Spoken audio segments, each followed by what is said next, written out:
El arte de servir les presenta nuestro proyecto original. Un modelo a seguir. Una guía para conocer con claridad los pasos a seguir en tu nuevo caminar en la fe cristiana, con grandes herramientas que te formarán como un líder y un cristiano victorioso. Bienvenidos a nuestra serie de estudios bíblicos Un modelo a seguir. En esta ocasión les presentaremos un tema que a la verdad no tendría que ser una dificultad o un problema para los creyentes, pero al contrario, es uno de los temas que más ha causado problemas y abusos en la iglesia actual. La ambición, el materialismo y el lujo ha opacado la verdad y la enseñanza bíblica, causando gran daño y convirtiéndose en una gran piedra de tropiezo para muchos creyentes y no creyentes, en medio de una sociedad consumista y por las dificultades económicas que se pasa en muchas familias. El tema de los diezmos y ofrendas se pone en la mesa. Un debate de si hay o no que dar dinero ha alejado a miles de personas de la iglesia, y lo peor aún es que la fama de la cristiandad actual se basa en dinero, que es lo que se le está vendiendo al mundo, donde más bien tendría que ser un lugar donde se presente el evangelio gratuitamente para todos. Por esta razón presentaremos este estudio, con el deseo firme de poder guiarle y ayudarle a usted a estar en todo momento firme, lleno del conocimiento de la fe y los valores que nuestro Señor nos ha mostrado, para que vivamos una vida plena en el evangelio de la salvación. Para poder comprender con claridad este estudio, es importante que lo sigas completo y analices cada uno de los textos bíblicos con tu Biblia en mano. Ora y pide a Dios guía y discernimiento, para que sea el Espíritu Santo quien te dé el entendimiento para comprender este estudio. ¿Es el diezmo para hoy? ¿Debemos los cristianos diezmar? Introducción. El diezmo es ofrendar la 10ª parte de nuestros ingresos económicos para el sostenimiento de la obra de Dios en la iglesia local a la que pertenecemos. La gran mayoría de las iglesias cristianas han enseñado el diezmo como algo que Dios pide de su pueblo, basándose principalmente en Malaquías capítulo 3:10. Traed todos los diezmos al alfolí y haya alimento en mi casa, y probadme ahora en esto, dice Jehová de los ejércitos, si no os abriré las ventanas de los cielos, y derramaré sobre vosotros bendición hasta que sobreabunde. Cuando hablamos de dinero en la iglesia es un tema delicado y muy incómodo para muchos. Mucha gente tiene la idea de que las iglesias existen para sacar el dinero a la gente, o que el dinero y los diezmos son para el pastor, pero en las iglesias sanas y obedientes a Dios, esto no sucede así. La Biblia misma nos advierte que habrán falsos maestros que harán lucro con las cosas de Dios. 2 Pedro 2:3 dice: por culpa de estos falsos maestros, se hablará mal del camino de la verdad, y por avaricia harán mercadería de ustedes con palabras fingidas. Esto es algo de lo cual debemos cuidarnos y asegurarnos que estamos en una iglesia sana que predica la sana doctrina. El tema del diezmo y la ofrenda es un tema importante para nuestros tiempos, pues por un lado están quienes mal usando la Biblia, abusan y utilizan la fe como fuente de ganancia y lucro. Por el otro existen quienes también mal usando la Biblia, rechazan la responsabilidad de dar del fruto de nuestros ingresos para sostener la obra de Dios que realiza la iglesia local. La doctrina de la prosperidad. La falsa doctrina de la prosperidad, que surgió principalmente a partir de los años 1970, ha penetrado a muchísimas iglesias, enseñando que Dios desea la riqueza o la prosperidad financiera de todos sus hijos. Usualmente la manera de lograrla es pactando con Dios a través del dinero que damos. Generalmente en estas iglesias se enfatiza el dinero excesivamente y constantemente. Es importante reafirmar que el propósito de la salvación de Cristo no es que seamos prósperos financieramente, sino algo mucho más valioso, que tengamos reconciliación con Dios y que nuestro carácter sea conformado al de Cristo. 2 Corintios 5:17-18.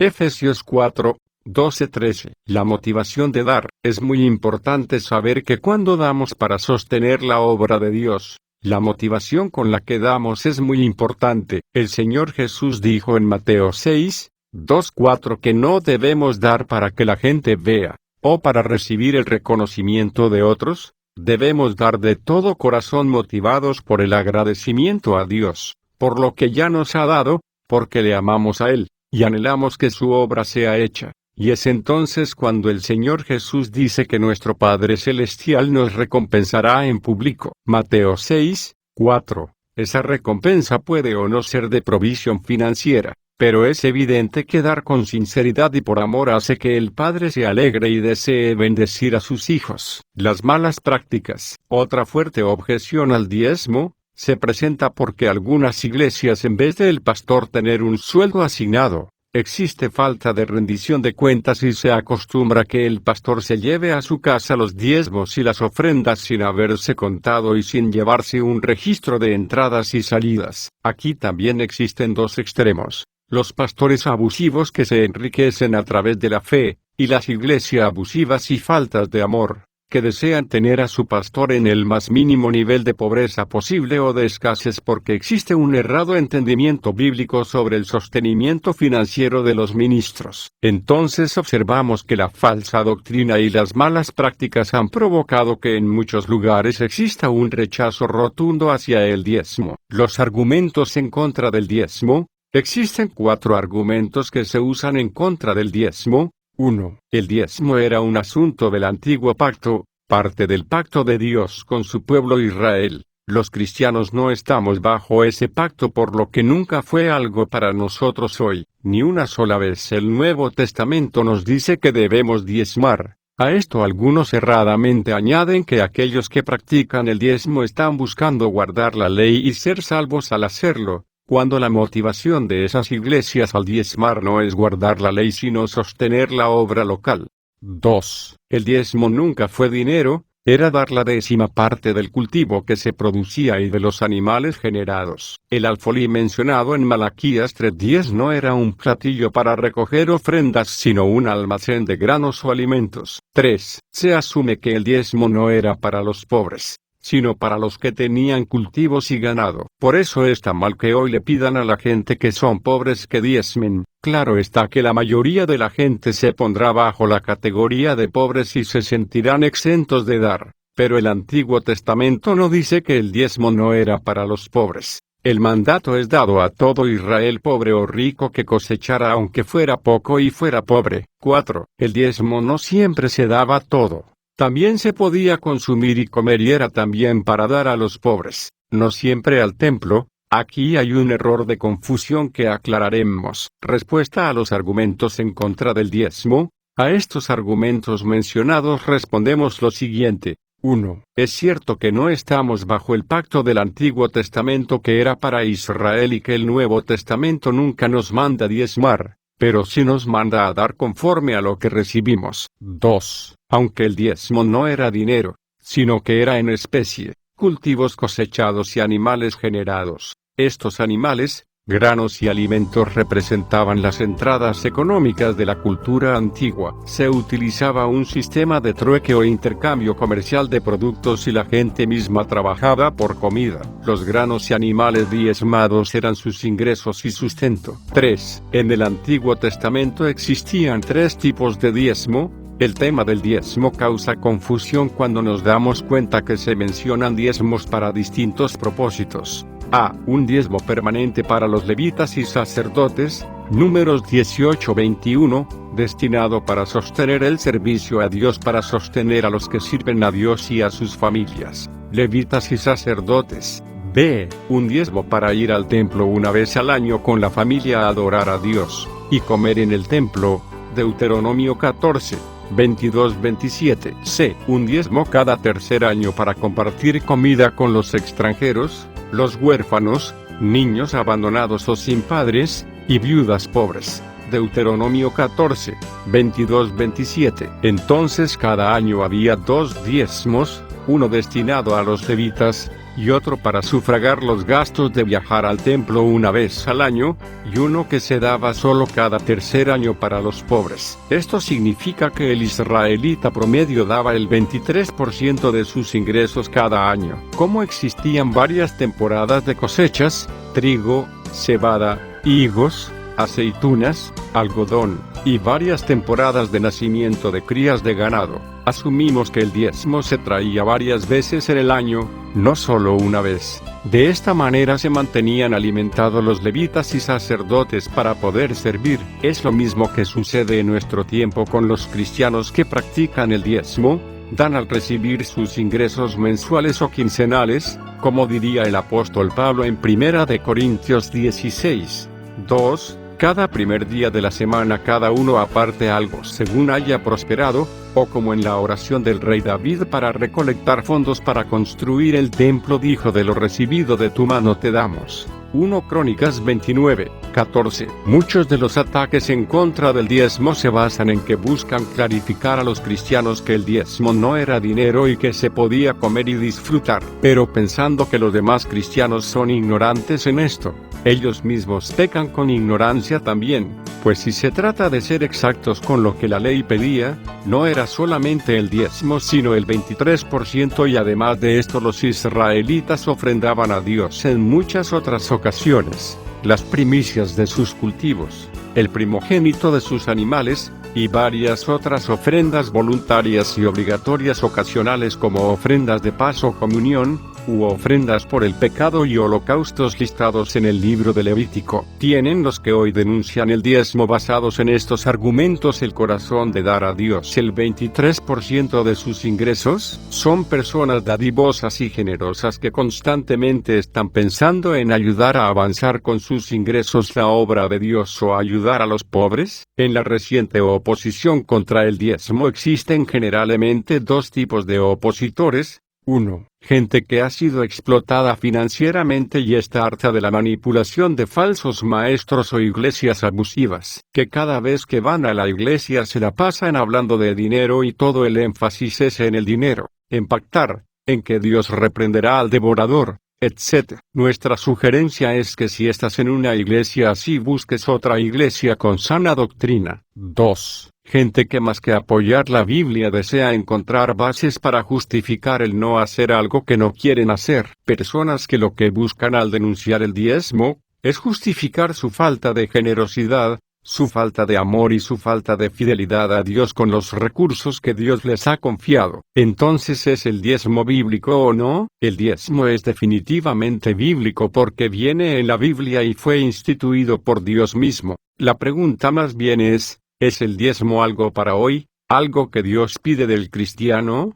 La respuesta es que Dios sí pide que el cristiano dé con alegría y generosidad de forma regular y consistente como veremos a continuación, pero puesto que el cristiano actual no es Israel, y no se encuentra bajo el pacto de Dios con Israel, el diezmo, dar exactamente el 10% no es un requisito específico del Nuevo Testamento, pero podemos concluir sin temor a equivocarnos que Dios sí espera que los cristianos demos con generosidad y de forma proporcional a los recursos financieros que hemos recibido. Es allí donde entra la pregunta, ¿qué es proporcional? Es en esta pregunta donde muchos cristianos han encontrado en el diezmo no una ley sino un ejemplo de algo que Dios mismo pidió en el antiguo pacto y que fue agradable delante de él. Reflexiones del diezmo. Independientemente de que el diezmo era un requisito de Dios para su pueblo Israel y que no es una ley bajo el nuevo pacto, tomemos en cuenta lo siguiente. 1. Jamás debemos olvidar que el diezmo fue instituido por Dios mismo. Dios deseaba que los levitas y sus familias que le servían facilitando la adoración del pueblo, fueran sostenidos por el pueblo mismo, y que los israelitas con sus ingresos o sustento mostraran su fidelidad y amor de una forma tangible. Se asume que eso honra a Dios y lleva a Dios a bendecir a aquel que da. Por eso en el libro de Proverbios un padre aconseja a sus hijos y al lector, Proverbios 3, 9-10, honra a Jehová con tus bienes, y con las primicias de todos tus frutos, y serán llenos tus graneros con abundancia, y tus lagares rebosarán de mosto. 2. El diezmo fue practicado desde antes de ser dada la ley. Es cierto que la ley de Israel no es nuestra ley. Sin embargo, el diezmo muestra un principio que alegra el corazón de Dios. Cuando amamos a alguien invertimos nuestro tiempo y recursos. ¿En quién? O en lo que amamos. Es por eso que 400 años antes de que fuera dada la ley de Dios a Moisés, en Génesis 14:20, Abraham ofreció a Dios la 10ª parte de un botín de guerra al sacerdote Melquisedec, y le dio Abraham el 10º de todo al sacerdote de Dios Melquisedec, tras derrotar a los 5 reyes que habían secuestrado a su sobrino Lot. Muchos objetan que solo se menciona esta ocasión, sin embargo la Biblia no es exhaustiva, es decir, no nos narra absolutamente todo lo que sucedió en la vida de Abraham, pero basta con esta ocasión para darnos cuenta que por lo menos una vez y probablemente otras tantas no mencionadas Abraham diezmó recursos obtenidos. También el nieto de Abraham, Jacob, hizo un pacto con Dios en donde le prometió los diezmos y Dios le bendecía en Génesis 28:22, y esta piedra que he puesto por señal será casa de Dios, y de todo lo que me des, te daré el diezmo. Esos 2 pasajes de Génesis nos dejan ver que el diezmo era un principio anterior a la ley. Es más, desde el inicio de la humanidad observamos en Génesis 4:3-4 que Caín trajo al Señor una ofrenda del fruto de la tierra. También Abel, por su parte, trajo de los primogénitos de sus ovejas y de la grosura de los mismos. Y el Señor miró con agrado a Abel y a su ofrenda. No se menciona el diezmo, pero sí se menciona que era una primicia, una parte o porción de los primeros recursos recibidos. 3. Hay gente que critica el diezmo como algo del Antiguo Testamento. Sin embargo, dar con amor y generosidad a Dios o para la obra de Dios es un principio de Dios, y del Nuevo Testamento mismo. Cristo mismo bajo el Antiguo Pacto, les dijo a los religiosos de su época que diezmar era algo necesario siempre que no se olvidaran del amor y la misericordia. Mateo 23:23. Ay de vosotros, escribas y fariseos, hipócritas, porque diezmáis la menta y el eneldo y el comino, y dejáis lo más importante de la ley, la justicia, la misericordia y la fe. Esto era necesario hacer, sin dejar de hacer aquello. Sin dejar de hacer aquello es una referencia a diezmar. Debían ocuparse en ser justos y misericordiosos y a su vez continuar dando a Dios el diezmo. Claro que esto fue dicho antes de su muerte y resurrección cuando existía el templo, pero era una perfecta oportunidad del Señor Jesucristo de denunciar el diezmo si fuese algo que él hubiera estado en desacuerdo. 4. Las razones por las que Dios pidió el diezmo bajo la ley siguen siendo necesarias bajo el nuevo pacto en Cristo. El diezmo era para los levitas y sacerdotes, para que aquellos que servían a Dios pudieran dedicarse de tiempo completo al servicio a Dios y del pueblo. Una pregunta importante para nuestro tiempo es, ¿existe hoy la misma necesidad que existía en el tiempo bíblico del tabernáculo de reunión y del templo? ¿Existen hoy gastos financieros que las iglesias deben cubrir para poder hacer posible la reunión de los creyentes para funcionar como iglesia? La respuesta es un rotundo sí. Desde luego que las iglesias podrían reunirse en cientos de reuniones pequeñas en hogares, sin maestros o predicadores pagados, y de esa forma la obra de Dios pudiera hacerse sin costar nada. Claro, las personas tendrían que ofrendar el espacio de su casa, y los servidores las horas de su tiempo en servir, pero la realidad es que las iglesias crecen, y no hay nada contrario a la Escritura en reunirse en lugares más grandes y en que el pueblo de Dios sistemáticamente apoye para el sostenimiento financiero de su iglesia local. Observamos en Hechos 2, que más de 120 discípulos de Jesús estaban reunidos en el día del Pentecostés, y posteriormente el apóstol Pedro predicó al aire libre a más de 3.000 personas. Cristo mismo en más de una ocasión tuvo reuniones de más de 5.000 personas. También es cierto que mientras más crezca una congregación, más requiere de líderes que den dirección y entrenamiento que dediquen su tiempo total a la obra. Desde luego que la iglesia no es un templo físico, sino una reunión de personas salvas que siguen a Jesucristo como su Señor y le sirven. Sin embargo, esas personas deben reunirse en algún lugar y necesitan herramientas para hacer posible la reunión de muchas personas. Desde luego que la remuneración económica jamás debe ser la motivación de un siervo de Dios, pero aquellos que responden por gracia al llamado de Dios, descubrirán que la obra de Dios requiere horas y horas de servicio, que requieren enfoque total. Es mi convicción que aunque todos somos llamados a servir sin esperar nada a cambio, las necesidades de la iglesia primera que vemos en el libro de Hechos son distintas a la iglesia actual.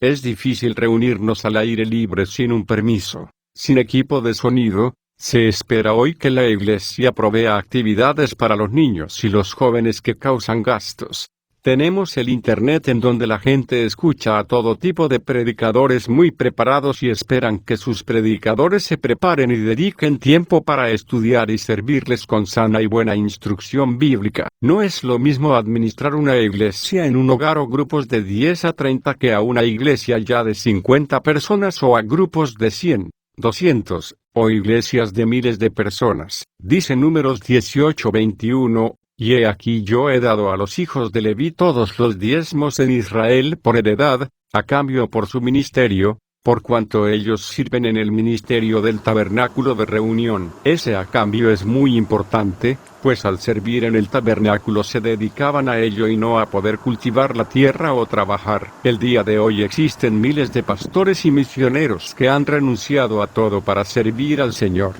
El pastor promedio trabaja 55 horas a la semana en el ministerio. ¿Cómo será posible que se sostenga y a su familia si se ha dedicado a servir al Señor en vez de trabajar para vivir? Ese a cambio se le dará un sueldo para sobrevivir a cambio del trabajo secular que dejó de hacer para poder servir. Algunos erradamente citan Juan 10, 11, 14. Como un pasaje que supuestamente muestra que a Dios no le agrada que los que sirven reciban salario. Yo soy el buen pastor su vida da por las ovejas, mas el asalariado, y que no es el pastor, de quien no son propias las ovejas, ve venir al lobo y deja las ovejas y huye, y el lobo arrebata las ovejas y las dispersa. Así que el asalariado huye, porque es asalariado, y no le importan las ovejas. Yo soy el buen pastor, y conozco mis ovejas, y las mías me conocen. Sin embargo, este pasaje nada en absoluto tiene que ver con que un ministro reciba un sueldo. El Señor hace referencia a Ezequiel 34,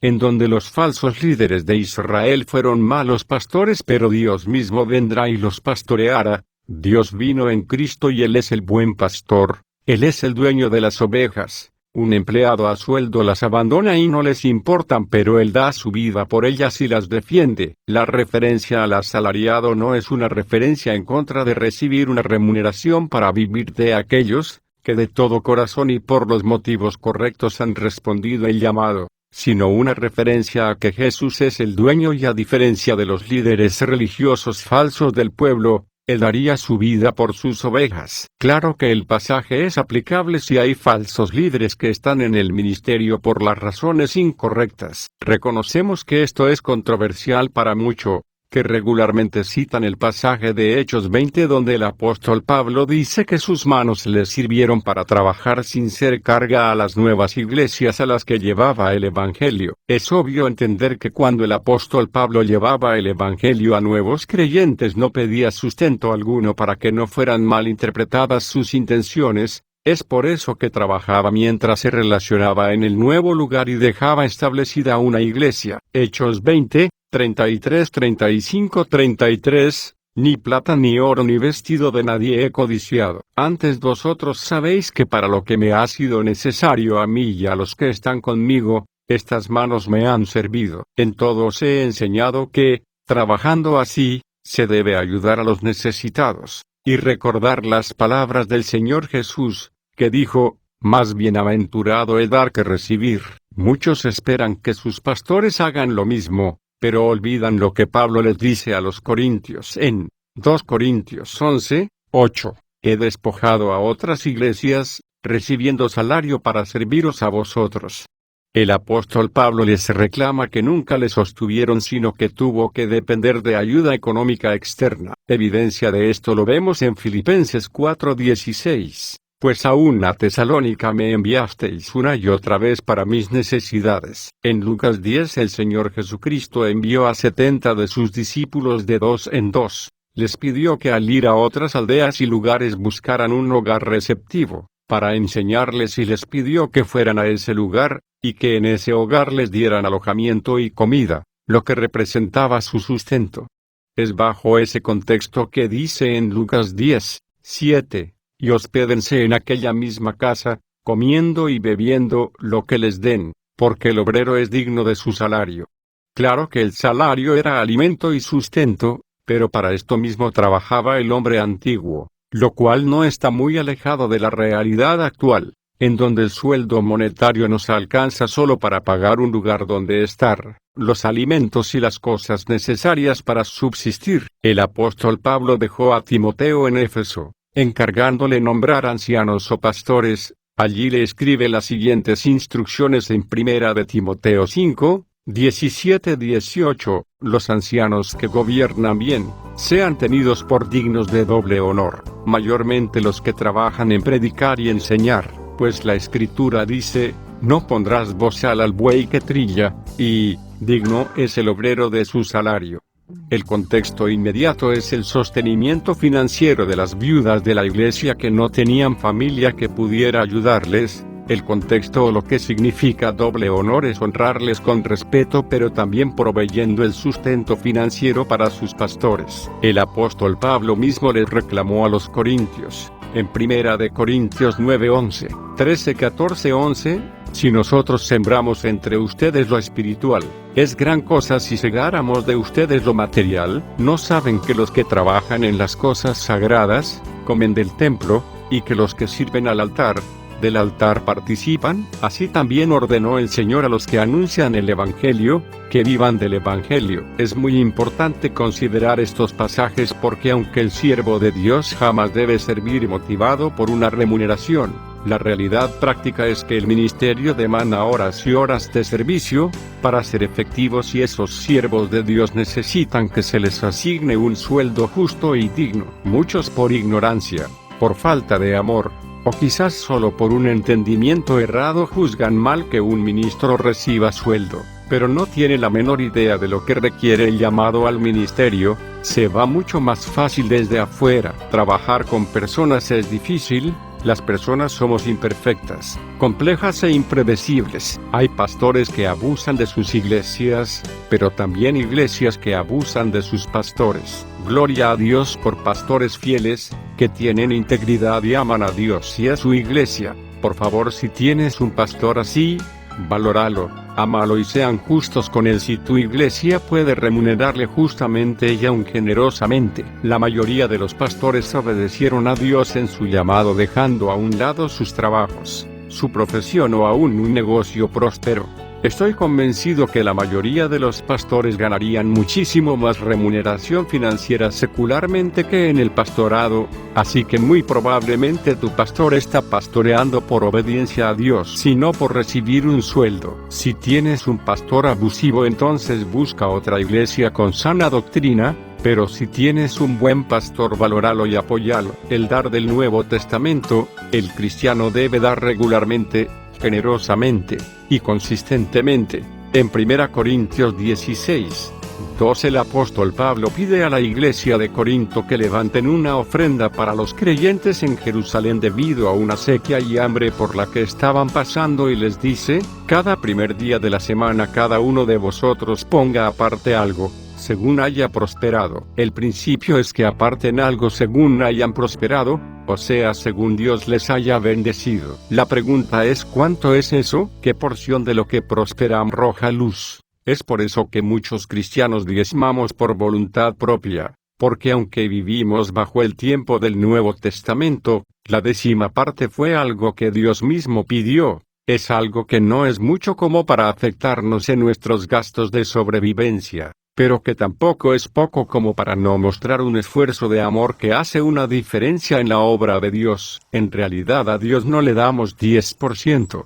Él nos lo ha dado todo, el 100% de lo que tenemos y la vida misma que no tiene precio. Independientemente de si el diezmo es o no para hoy, el Nuevo Testamento, bajo el cual estamos, contiene muchos llamados a no poner la vista en las riquezas y a ser dadivosos. Si el obrero es digno de su salario, dicho por Jesús mismo, ¿cómo podrá un obrero de Dios recibir sustento si no damos? Es más, podemos olvidarnos del diezmo. Jesús vio con agrado a la viuda que dio todo lo que tenía, Marcos 12:44, porque todos han echado de lo que les sobra, pero ésta, de su pobreza echó todo lo que tenía, todo su sustento. Jesús mostró que esa acción era buena, un ejemplo a seguir. La viuda era pobre, y dio todo lo que tenía, no el 10%. Sin embargo, el Señor Jesús elogió esa acción como agradable ante los ojos de Dios. Cristo pudo haber dicho que estaba mal, que el templo estaba sacándole el dinero a los pobres. Sin embargo, vio con agrado lo que hizo aquella viuda y precisamente vio con desagrado lo que aquellos que argumentan contra el diezmo hacen,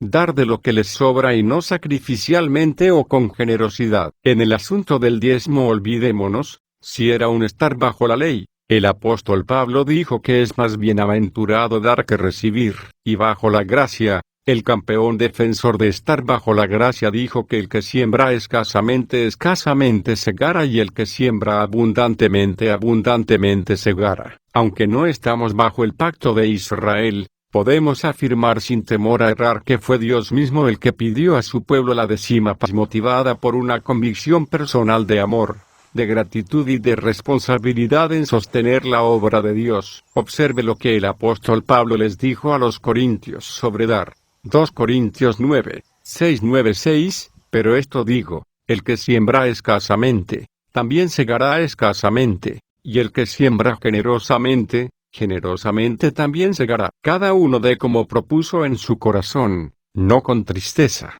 ni por necesidad, porque Dios ama al dador alegre, y poderoso es Dios para hacer que abunde en vosotros toda gracia, a fin de que, teniendo siempre en todas las cosas todo lo suficiente, abundéis para toda buena obra. Observaciones. No debemos dar para recibir de Dios más, pero si existe una correlación en donde Dios honra lo que dé por amor generosamente, el que siembra generosamente también segará. Debemos dar conforme hemos decidido en nuestro corazón. No debemos dar con tristeza de dar, ni por sentirnos obligados, por necesidad. Es importante dar porque Dios se agrada mucho de eso. Él ama al que da con alegría y generosidad. Aunque damos, Dios es poderoso para hacer que abunde en nosotros toda bendición a fin de que tengamos lo que necesitamos, a fin de que abundemos en la buena obra de seguir dando. Dar es una forma tangible y real de mostrar nuestro amor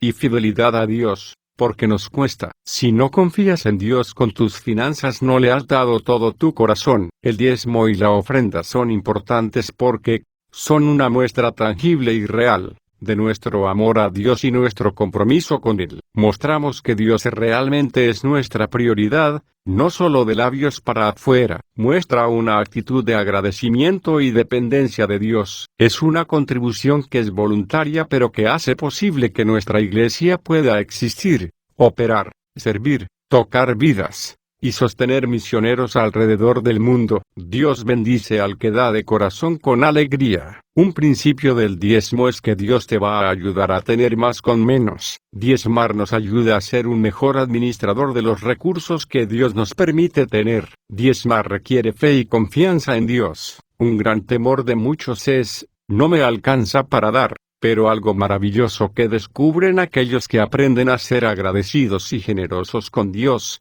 es que de una forma inexplicable Dios hace que tus recursos te alcancen, aún más que cuando no diezmabas. Si creemos que diezmando el dinero no nos va a alcanzar, la realidad es que no diezmando menos nos alcanza. Es un principio comprobado por muchos cristianos fieles. Cuando descubrimos este principio es incómodo, nos duele, no le gusta a nuestra naturaleza carnal. Tenemos necesidades y no tenemos todo lo que deseamos. Pero cuando sometemos nuestra vida a Dios aprendemos a dar con alegría y descubrimos al hacer lo que Dios bendice, de muchas maneras más nuestra vida y aún económicamente, porque Dios honra a los que le honran. 1 Samuel 2:30. Si basamos el diezmar en nuestras posibilidades, la realidad es que aunque Dios nos diera mucho más, nunca nos va a alcanzar porque siempre habrá cosas en que gastar más dinero. Al tener más dinero tendemos a gastar más, comprar un mejor auto,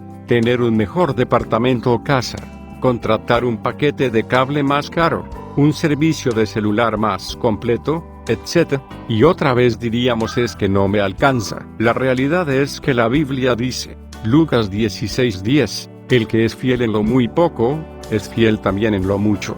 Y el que es injusto en lo muy poco, también es injusto en lo mucho. En las iglesias sanas existe un ministerio de administración financiera sano. El diezmo no va al pastor, y el pastor no tiene acceso al dinero, ni lo cuenta, ni lo maneja, ni es para él, ni para nadie que cuenta o administra el dinero. El dinero sostiene la renta o pago de compra del lugar, agua, luz, ministerios diversos de la iglesia y sueldos de empleados de tiempo total o parcial. Dios ha llamado a cada cristiano a servir a Dios. Las iglesias sanas que crecen y alcanzan personas para Cristo tienen un promedio de 45% a 70% de sus miembros involucrados en servir en algún ministerio por lo menos una vez al mes. Pero en muchas iglesias llega la necesidad que para poder coordinar a todos los servidores y la administración de los ministerios, se necesitan muchas horas de trabajo y coordinación, que no siempre los voluntarios pueden dar. Los expertos en administración de organizaciones religiosas sin fines de lucro, o iglesias, aconsejan que una iglesia para funcionar óptimamente debe tener a alguien empleado por cada 100 o 150 personas en asistencia, además de todos los que por amor donan su tiempo y servicio voluntariamente. Eso requiere fondos financieros para sostener a esas personas que pondrán 30 a 70 horas semanales trabajando para hacer posible la labor de la iglesia. Por eso, para una iglesia poder avanzar necesita de la fidelidad en dar a Dios de sus miembros. Dios no necesita nuestro dinero, pero existen gastos que sostener al hacer una buena labor en la obra de Dios. Las ofrendas sostienen y avanzan la visión de la iglesia, que tiene el propósito de alcanzar más personas para Cristo y hacer discípulos de Él. Dios usa nuestros recursos para transformar vidas y familias. Los recursos hacen posible tener un lugar para reunirnos, pagar sueldos de gente que se dedica de tiempo completo para llevar adelante la obra que la iglesia requiere para servir. 2 Corintios 9, 6, 7, el que siembra escasamente, también cosechará escasamente, y el que siembra generosamente, abundantemente también cosechará. Cada uno debe dar lo que en su corazón ha decidido dar, y no lo haga con tristeza ni por obligación, porque Dios ama a los que dan con alegría. Recuerda, es algo voluntario y personal entre tú y Dios, así como la oración lo es. El diezmo no es una ley para nosotros hoy, pero Dios pide que demos conforme hayamos prosperado y que demos con alegría y generosidad. Esos son principios que Dios mismo estableció. Malaquías 3, 10. El Señor Todopoderoso dice: traigan todos los diezmos al granero del templo y así habrá alimento en mi casa. Pónganme a prueba en esto y vean si no abro las ventanas del cielo para derramar sobre ustedes una lluvia de bendiciones en abundancia hasta que sobreabunde. Esperamos que esta lectura haya sido instructiva en el tema del diezmo y en explicar la importancia de comprometerse con Dios en ser parte de su iglesia. El arte de servir les motiva a seguir todos nuestros estudios, donde tocaremos temas que son de mucha importancia para el desarrollo de tu vida espiritual. Les esperamos en nuestro próximo estudio. No olvides compartirlo y visitar nuestra web. Que la gracia de nuestro Salvador Jesucristo sea siempre con ustedes. Amén.